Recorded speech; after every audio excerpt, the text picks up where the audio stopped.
In the first film, What Lies in Plain Sight, we were able to partially expose our blindness. In so doing, we were able to begin the process of reclaiming our sight.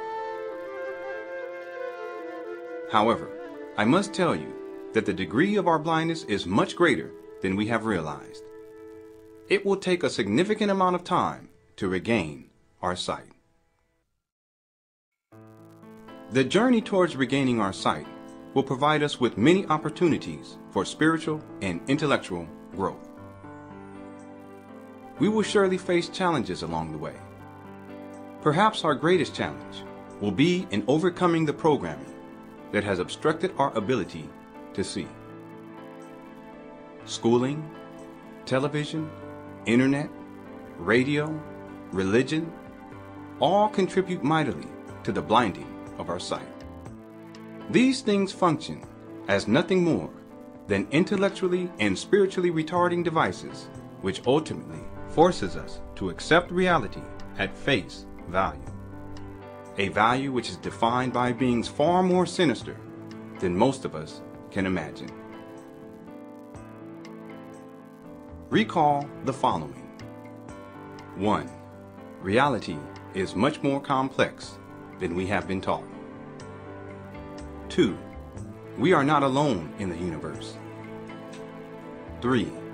There are infinite interactions, causes and effects across the universe and throughout the dimensions which impact us in profound ways. 4.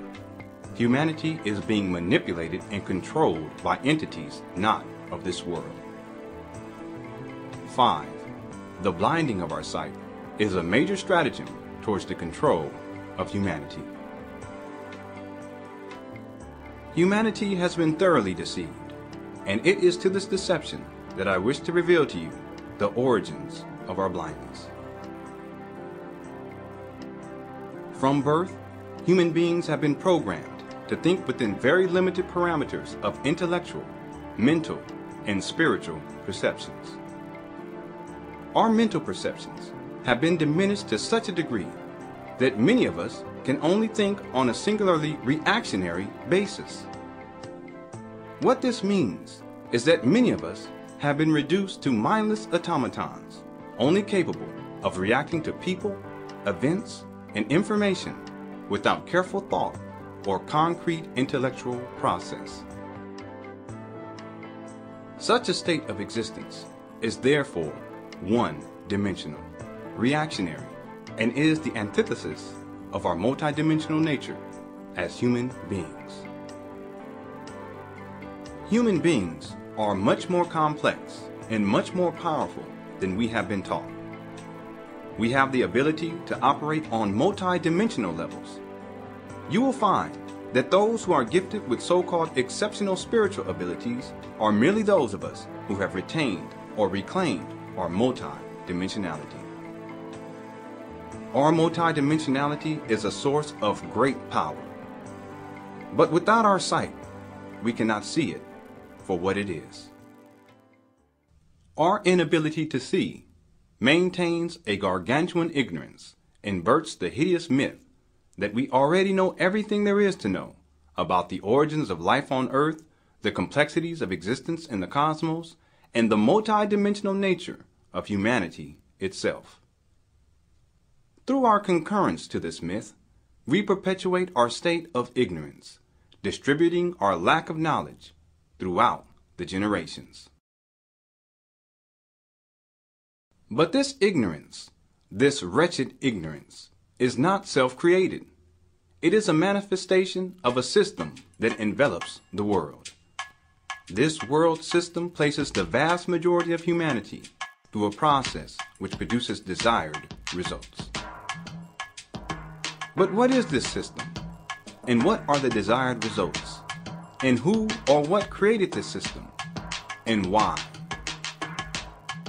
I would like to reveal to you the answers to these questions. But as we begin this journey, I believe it is important to explore some fundamental concepts.